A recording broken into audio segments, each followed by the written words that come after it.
నమస్తే శశికాంత్ గారు. నమస్తే ఉషా గారు. కోల్కతా ఇన్సిడెంట్ దేశం మొత్తాన్ని వణికిస్తుందని చెప్పొచ్చు. ఆ పెయిన్ ఏదైతే ఉంటుందో అసలు ఆ అమ్మాయి ఎలా అనుభవించిందో తెలియదు, కానీ ఆ న్యూస్ వింటున్న ప్రతిసారి భయాందోళనకి గురి అవుతూ ఉన్నాము. జస్టిస్ జరగాలని ప్రతి ఒక్కరు నినాదాలు చేస్తూ ఉన్నారు. హాస్పిటల్స్ అన్ని క్లోజ్ చేసేసి రోడ్లపైకి వచ్చి ధర్నాలు చేస్తూ ఉన్నారు. ఇవే ఇన్సిడెంట్స్ వరుసగా మనం కొన్ని ఇయర్స్ నుంచి మనం చూస్తూ ఉన్నాం. త్వరగా యాక్షన్ తీసుకోవట్లేదు. ఇంకో ఇన్సిడెంట్ చేయడానికి భయపడేలా ఎందుకు చేయలేకపోతున్నారు? అండ్ ఈ విషయానికి వస్తే, కోల్కతా ఇన్సిడెంట్స్ విషయానికి వస్తే, ఈ అమ్మాయి విషయంలో జరిగింది అయితే దారుణం అనే చెప్పుకోవాలి. పేరెంట్స్ పెయిన్ మనం తీయలేంది. అంత పెద్ద హాస్పిటల్లో సెమినరీ హాల్ ఇటువంటి ఇన్సిడెంట్ జరిగింది అంటే ఎలా చూడాలి ఈ ఇన్సిడెంట్ని? దీనికి సంబంధించిన పూర్తి వివరాలు ఏంటండి? అసలు చాలా హీనియస్ క్రైమ్ అండి. అంటే నీచమైన చర్య కింద భావించబడుతుంది. మనం ఇంతకుముందు చూసుకుంటే నిర్భయ కానివ్వండి, దిశ కానివ్వండి, ఎలా ఉందో ఇది అంతకి తగ్గదు. దానికంటే ఏమాత్రం తీసిపోని ఇన్సిడెంట్ లాగా దీన్ని భావించవచ్చు.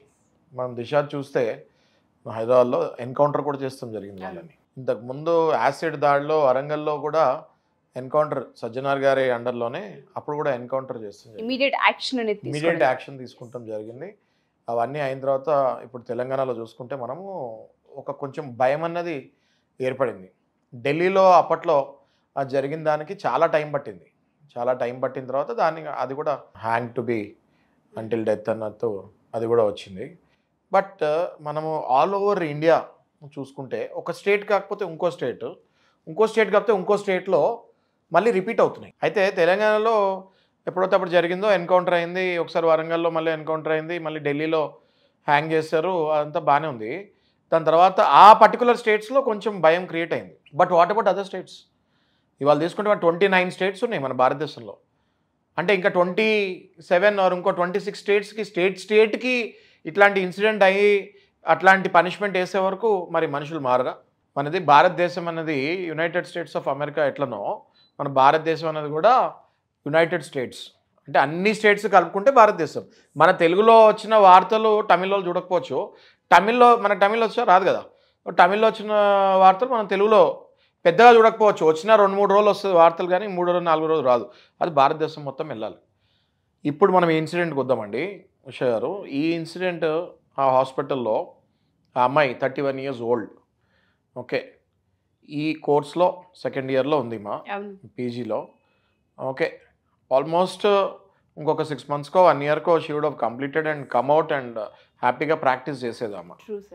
ఇక్కడ ఏం జరిగింది అంటే, ఎప్పుడైతే ఈ మెడికల్ కాలేజెస్ రిచ్ కిడ్స్కి సీట్స్ ఎప్పుడైతే కరప్షన్లో అమ్మి అట్లాంటి వాళ్ళని ఎప్పుడైతే మనము మెడిసిన్ సీట్స్ అమ్మి మెడికల్ కాలేజ్కి తీసుకొస్తున్నామో ఇలాంటి ఇన్సిడెంట్స్ మెడికల్ కాలేజ్లో ఎక్కువ అవుతున్నాయి. ఫర్ ఎగ్జాంపుల్, ఇప్పుడు మెడికల్ సీట్స్ తీసుకుంటే comparative engineering seats, medical seats చాలా తక్కువ. చాలా అంటే చాలా తక్కువ. ఇందులో ఒక 50,000 సీట్లు ఉంటే మెడికల్లో ఒక 5,000 సీట్లు ఉంటాయి. ఒక స్టేట్లో రఫ్లీ చెప్తున్నాం మీకు, అప్రాక్సిమేట్లీ ఒక 50,000 1,00,000 ఇంజనీరింగ్ సీట్స్ ఉంటే ఒక 5,000 6,000 కంటే ఎక్కువ మెడికల్ సీట్స్ ఉండవు. మెడికల్ సీట్స్కి డిమాండ్ ఎక్కువ, డాక్టర్స్కి డిమాండ్ ఎక్కువ. ఇప్పుడు తెలంగాణలో మెడికల్ సీట్స్ కూడా ఒక 10,000 వరకు జరిగాయి, అది వేరే సబ్జెక్ట్ అది. బట్ ఎప్పుడైతే ఈ మెడికల్ సీట్స్ అరుదుగా అయిపోయినాయో, ఎప్పుడైతే ఈ మెడికల్ సీట్స్ చాలా రేర్గా చాలా ఎక్స్పెన్సివ్గా అమ్ముతాం మొదలుపెట్టారో, అప్పుడు కొన్ని కాలేజెస్లో కేవలం సీట్స్కి అమ్ముడుపోయి వచ్చే విద్యార్థుల సంఖ్య పెరిగి, ఇంకా ఈ రిచ్ కిడ్స్ అందరూ ఒకటేలాగా ఉంటారని నేను అనట్లేదండి. ఈ రిచ్ కిడ్స్లో పాడైపోయిన కిడ్స్, డ్రగ్స్కి అలవాటు పడిపోయిన వాళ్ళు, మందుకు అలవాటు పడిపోయిన వాళ్ళు, ఇట్లాంటి వాళ్ళు ఆబ్వియస్గా ఒక సంఖ్య ఉంటారు. అన్ని స్టేజెస్లో ఉంటారు. రిచ్, పూర్, మిడిల్ క్లాస్ అన్నిట్లో ఉంటారు. రిచ్లో ఇంకొంచెం ఎక్కువ ఉంటారని చెప్పుకోవచ్చు. ఎందుకంటే డబ్బులు అందుబాటులో ఉంటాయి కాబట్టి. ఇది రిచ్నెస్ని నేను తప్పు పట్టట్లేదు. డబ్బులు అందుబాటులో ఉంటాయి కాబట్టి అలవాట్లు అయ్యే ఛాన్సులు ఎక్కువ ఉంటాయి. ఎప్పుడైతే ఈ గ్యాంగ్స్ ఫామ్ అవుతాయో కాలేజెస్లో, ఇంకా అది కాలేజ్ లాగా ఉండదు, అది క్లబ్ లాగా అవుతుంది. ఎప్పుడైతే ఆ కాలేజ్ ఒక క్లబ్ లాగా మారుతుందో, డ్రగ్స్, ఆల్కహాల్, స్మోక్, ఇవన్నీ నేను స్వతహాగా కూడా నేను కొంతమంది డాక్టర్స్ నాకు ఫ్రెండ్స్ ఉన్నారు, వాళ్ళతో మాట్లాడుతూ అంటే కూడా వాళ్ళ కాలేజెస్ అప్పుడు మెడికల్ దాంట్లో ర్యాగింగ్లు అవి ఎక్కువ ఉంటాయి. కంపేర్ టు ఇంజనీరింగ్ కానివ్వండి, డిగ్రీ కానివ్వండి, వేరే కోర్సెస్తో కంపేర్ చేస్తే మెడికల్ దాంట్లో ర్యాగింగ్ ఎక్కువ ఉంటుంది. ఎందుకు ర్యాగింగ్ ఎక్కువ ఉంటుందన్న దానికి కారణం మళ్ళీ ఇదే. ఎప్పుడైతే పేమెంట్ సీట్స్ బాగా రిచ్ పీపుల్ ఎంటర్ అవుతారో వితౌట్ మెరిట్, ఈ మెరిట్ స్టూడెంట్స్ మీరు చూడండి, మెరిట్ స్టూడెంట్స్ ఎప్పుడు కూడా సినిమాలో చూపించినట్టు కొంచెం అద్దాలు వేసుకొని కొంచెం ఇలా ఉంటారు. ఇంక ఈ రిచ్ కిడ్స్ ఎవరైతే పేమెంట్ కొనుక్కొని వస్తారో వాళ్ళు ఆల్రెడీ అలవాట్లతో లోపలికి వస్తారు, వీళ్ళు వాళ్ళని ఏడిపిస్తాం జరుగుతుంది. అందుకే ఎప్పుడు కూడా మెడికల్ కాలేజెస్లో ర్యాగింగ్ ఎక్కువ ఉంటుంది. ర్యాగింగ్ని అరికట్టలేకపోతున్నారే మెడికల్ కాలేజ్లో, ర్యాగింగ్ని చాలా తక్కువ, అరిగడతంలో ఫెయిల్యూర్ అనే చెప్పుకోవచ్చు ర్యాగింగ్ని. సో ఈ సందర్భంలో ఏం జరిగింది అంటే ఈ కాలేజ్లో ఈ అమ్మాయి ఎప్పుడైతే వీళ్ళందరూ డ్రగ్స్కి ఆల్కహాల్కి అలవాటు పడ్డారు, ఇది ఒక కాలేజ్ కాదు, ఇది ఒక క్లబ్ లాగా అయిపోయింది. ఇందులో maximum drugs alcohol permitted, supply plus permission వచ్చేసింది, ఒక బిజినెస్ లాగా చేసుకుంటారు అని ఎప్పుడైతే ఈ అమ్మాయి కనిపెట్టిందో, ఈ అమ్మాయి ఐ థింక్ 1 of the 10%, మిగతా 90% అడిక్టెడే ఉండొచ్చు ఆ కాలేజ్లో.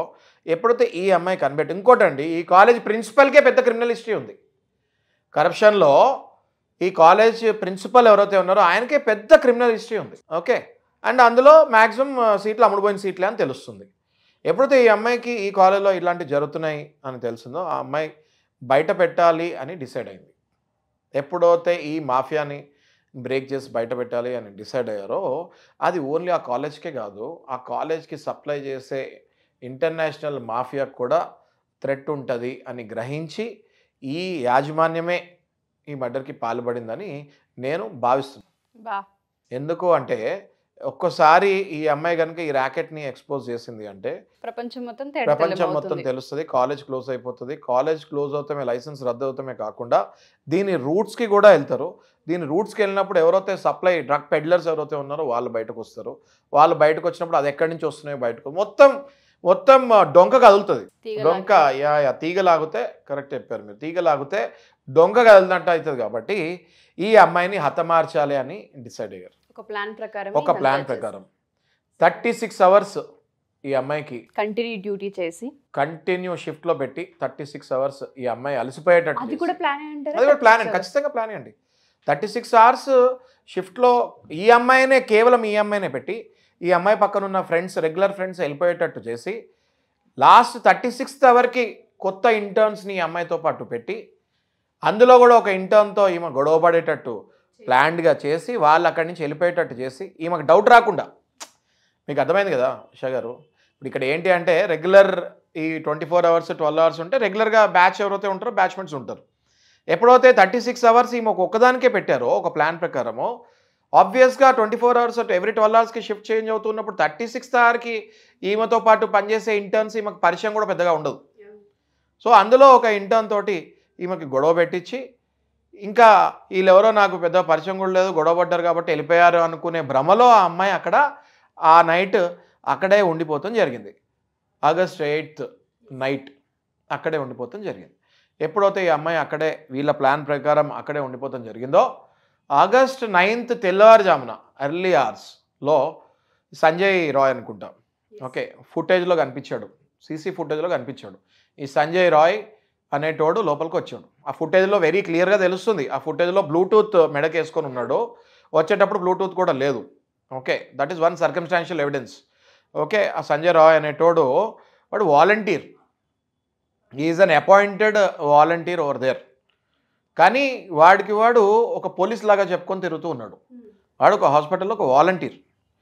ఓకే, వాడు వచ్చాడు లోపలికి అన్నది ఫుటేజ్లో క్లియర్గా కనిపించింది. మళ్ళీ క్లియర్గా వాడు వెళ్ళిపోతాం కూడా కనిపించింది. అక్కడ వరకే మనకు ఫుటేజ్ కనిపించింది. మిగతా సీసీటీవీ కెమెరాల పరిస్థితి మనకు తెలియదు. ఇప్పుడు మనకి ఇన్వెస్టిగేషన్లో అవన్నీ బయటకి ఇంకా రావాల్సి వచ్చింది.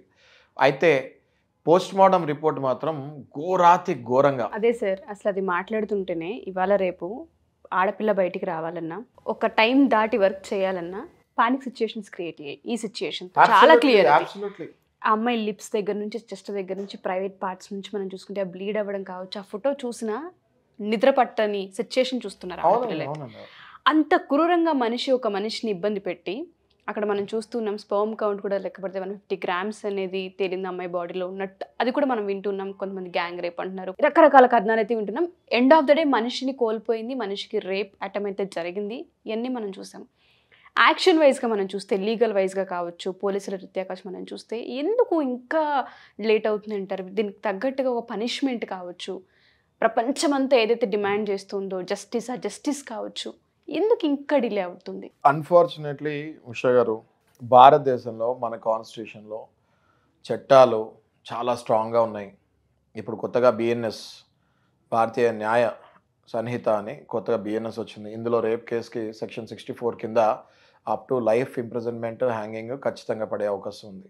అయినా కూడా అన్ఫార్చునేట్లీ మన పొలిటికల్ సిస్టమ్ ఎప్పుడైతే more powerful in the society అవుతుందో అప్పుడు ఇట్లాంటివి కప్పిపెట్టే ఛాన్సెస్ ఎక్కువగా ఉంటాయి. ఓకే, నేను జనరలైజ్గా చెప్తున్నాను మీకు. మనకి judiciary system, political system, executive system అని 3 ఉంటాయండి. Okay, judiciary system, political system, executive, ఈ 3 కూడా సపరేట్. జ్యుడిషియరీ అంటే జడ్జిలు, లాయర్లు, ఇదంతా సిస్టమ్. పొలిటికల్ అంటే చీఫ్ మినిస్టర్లు, ఎమ్మెల్యేలు, లేకపోతే అపోజిషన్ పార్టీ, అసెంబ్లీలు, లెజిస్లేచర్, ఈ సిస్టమ్. ఎగ్జిక్యూటివ్ సిస్టమ్ అంటే కలెక్టర్లు, పోలీసులు, ఇదంతా ఎగ్జిక్యూటివ్ సిస్టమ్. దీనికి ఒకదానికి లింక్ లేకుండా మన భారత వ్యవస్థ ఏర్పడింది. ఎందుకు ఏర్పడింది ఇలా లింక్ లేకుండా అంటే, ఒకదానికి లింక్ ఉంటే ఒకళ్ళే డామినేట్ చేస్తారు మొత్తం సిస్టమ్ మొత్తం అని చెప్పి 3 భాగాలుగా, ఆ 4th పిల్లర్ అంటారు కదా, 4th పిల్లర్ మీడియా అని అంటారు, రైట్? ఈ 3 పిల్లర్స్ని ఎందుకు అలా సపరేట్గా పెట్టారు అంటే, ఒకదానికి చెక్ చేసుకోవాలి. ఎగ్జిక్యూటివ్ సిస్టమ్ ఎవరైనా కలెక్టర్లు, పోలీసులు తప్పు చేస్తే పొలిటికల్ సిస్టమ్ చెక్ చేసుకోవాలి. పొలిటికల్ లీడర్స్ ఎవరైనా తప్పులు చేస్తే జ్యుడిషియరీ సిస్టమ్ చెక్ చేసుకోవాలి. సుమోటో కింద జడ్జి గారు తీసుకొని ఆ పొలిటికల్ లీడర్ని పనిష్ చేయాలి. ఇట్లా 3 సిస్టమ్స్ సపరేట్గా పెట్టారు. కానీ అన్ఫార్చునేట్లీ కొన్ని రాజ్యాల్లో ఈ 3 సిస్టమ్స్ మర్జ్ అయిపోతున్నాయి. ఎప్పుడైతే ఈ 3 సిస్టమ్స్ కొన్ని రాజ్యాల్లో మర్జ్ అయిపోతాయో నిజాలు బయటకి రాకుండా చూసుకునే ఛాన్సెస్ ఎక్కువగా ఉంటాయి. ఆ కొన్ని రాజ్యాల్లో ఈ రాజ్యం ఉందా లేదా అన్నది వీ షుడ్ నో. సో మనం వెయిట్ చేసి చూడాలి. సో ఇందులో నాకు తెలిసి యాజ్ ఆఫ్ నౌ అయితే మన జ్యుడిషియరీ సిస్టమ్ చాలా స్ట్రాంగ్ ఉంది. ఖచ్చితంగా ఇది బయటకి నిజాలు అయితే బయటకు ఖచ్చితంగా రావాలి. ఓకే, ఒకవేళ బయటకి రాలేదు అంటే మాత్రం ఇది ఖచ్చితంగా ఏదో లోపల మ్యాచ్ ఫిక్సింగ్ జరిగినట్టే అని మనం అనుకోవాలి. ఓకే, ఎందుకంటే నిజాలు బయటకు రావాలి కదా. వ్యవస్థ దేని వల్ల కాని పని ఒక హాస్పిటల్లో సెమినార్ హాల్లోనే జరిగింది అంటే దీని వెనక ఎవరు ఉన్నారు ఏంటి అన్నది కూడా బయటికి రావాల్సిన అవసరం ఉంది. అసలు ఏంటి దీని వెనక ఉన్న కథ ఏంటి, మనుషులు ఏంటి అన్న విషయం కూడా బయటికి రావాలి. మీరు అన్నట్టుగానే జస్టిస్ అనేది ఎంత త్వరగా అయితే అంత పేరెంట్స్కి ఉపశమనం లభిస్తుందనే చెప్పుకోవచ్చు.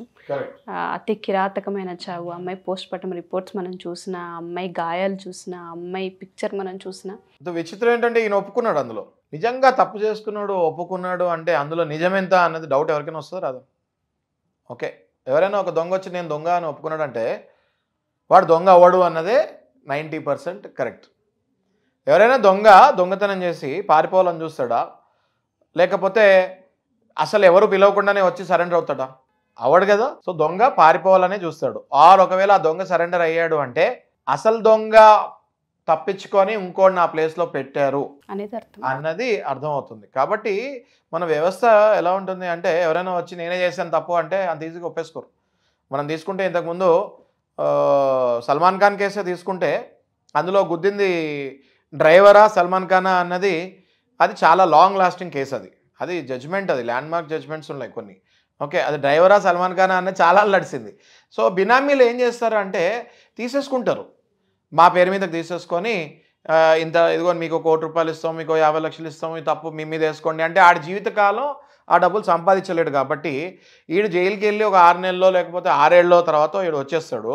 ఈ 6 ఏళ్ళు ఈడు బయట ఉన్నా ఈడు 50 లక్షలు ₹1 కోటి సంపాదించుకోలేడు అని తెలుసు. కాబట్టి అది ఒక పనిలాగా తీసుకొని వాళ్ళు జైలుకి వెళ్ళేసి బయటకు వస్తారు. కాబట్టి ఎవడైనా వచ్చి ఇట్లాంటి పనిలో నేనే చేశానని ఒప్పుకున్నా కూడా అంత ఈజీగా మనం దాన్ని పరిగణలోకి తీసుకోలేము. దాన్ని కూడా వాడు ఎవడైతే నేను చేశానో వాడు మళ్ళీ దీన్ని కరెక్ట్గా ప్రూవ్ చేయాలి. దాన్ని మళ్ళీ వీడు కరెక్ట్గా ప్రూవ్ చేసి ఇదిగో ఇది ఇలా చేశాను అనేసి మళ్ళీ క్లియర్గా రీప్లై చేసి చెప్పి పోలీసు వాళ్ళు, జ్యుడిషియరీ సిస్టమ్ అందరూ కన్విన్స్ అయితేనే అది వాడు చేసాడని ఒప్పుకుంటారు. కానీ ఎవరు పడితే వాడు వచ్చి నేను చేశానంటే ఒప్పుకోరు. దీని వెనకాల ఖచ్చితంగా ఎవరో పెద్ద మనిషి ఉండొచ్చు అని నేను భావిస్తున్నాను. ఆ పెద్ద మనిషిని కవర్ చేస్తానికే వీడు సంజయ్ రాయ్ అనేటోడు వచ్చి నేనే చేశానని ఒప్పుకుంటాడు. అఫ్కోర్స్ వాడి మీద బిఎన్ఎస్ సెక్షన్ 64 వేశారు, అరెస్ట్ చేశారు, ఇవన్నీ చేశారు. బట్ స్టిల్ అరెస్ట్ చేసినంత మాత్రాన వాడే నిందితుడు అని ఒప్పుకుంటాం లేదు. అసలు ఎవడైతే ఉన్నాడో వాడిని ఖచ్చితంగా బయటకు లాగుతారు. మన ఇప్పుడున్న రాజ్యాంగం, ఇప్పుడున్న సిస్టంలో జ్యుడిషియరీ సిస్టమ్ నేను ప్రగాఢంగా నమ్ముతున్నాను. 100% అసలోడు బయటకు రావాలి, వాడికి శిక్ష పడాలి. ఎలాంటి శిక్ష పడాలి అంటే నిర్భయ, దిశ ఇట్లాంటి కేసెస్, ఇది 3వ కేసో 4వ కేసో ఇట్లాంటి కేసెస్ మళ్ళీ మన దేశంలో మళ్ళీ రిపీట్ కాకుండా ఉండేటట్టు ఈసారి మోడీ గారి ప్రభుత్వంలో ఈసారి ఇట్లాంటిది జరగాల్సిందే. ఎందుకు అంటే ఇప్పుడు బిఎన్ఎస్ వచ్చింది చాలా స్ట్రిక్ట్ చేస్తానికే వచ్చిందండి. ఇప్పుడు అమిత్ షా గారు ఏదైతే ప్రవేశపెట్టారో పార్లమెంట్లో బిఎన్ఎస్, ఇది ఇంతకుముందు ఉన్న కొన్ని లూప్స్ని తీసేసి ఇంకా దీన్ని స్ట్రాంగ్గా చేసి దీన్ని ప్రవేశపెట్టారు. ఓకే, ఖచ్చితంగా ఈసారి వాడిని బయటకు లాగి ఎవరైతే దీనికి పాల్పడ్డారో వాళ్ళని, ఒకవేళ గ్యాంగ్ రేప్ అయితే వాళ్ళని బయటకు లాగి 100% మొత్తం దేశం మొత్తం తెలిసేటట్టు, మొత్తం ప్రపంచం తెలిసేటట్టు పనిష్మెంట్ వాడికి వేస్తే కానీ, లేకపోతే వాళ్ళకి వేస్తే కానీ ఇది మళ్ళీ వేరే రాజ్యంలో రిపీట్ కాకుండా ఉండాలి. నేను మీకు మొట్టమొదటి వీడియోలో మొదటగా చెప్పినట్టు 29 రాష్ట్రాలు ఉన్నాయి భారతదేశంలో. 29 ఇన్సిడెంట్లు అవుతేనేనా ప్రతి రాజ్యం నేర్చుకుంటుంది అంటే అది కరెక్ట్ కాదు. ఒక రాష్ట్రంలో జరిగినప్పుడు అన్ని రాష్ట్రాలు నేర్చుకోవాలి. అది దేశ ప్రధానిగా మోడీ గారి చేతిలో ఉంటుంది, అమిత్ షా గారి చేతిలో ఉంటుంది. ఈసారి వేసే పనిష్మెంట్ మొత్తం దేశం మొత్తం సౌండ్ వచ్చేటట్టు వేయాలని. ఎగ్జాక్ట్లీ. Thank you sir. మీరు అన్నట్టుగానే జస్టిస్ ఆ విధంగానే జరగాలని కోరుకుందాం. Thank you sir. Thank you. Suman టీవీలో మీ పర్సనల్ అండ్ బిజినెస్ ప్రమోషన్స్ కోసం కింది నెంబర్కి కాంటాక్ట్ చేయండి.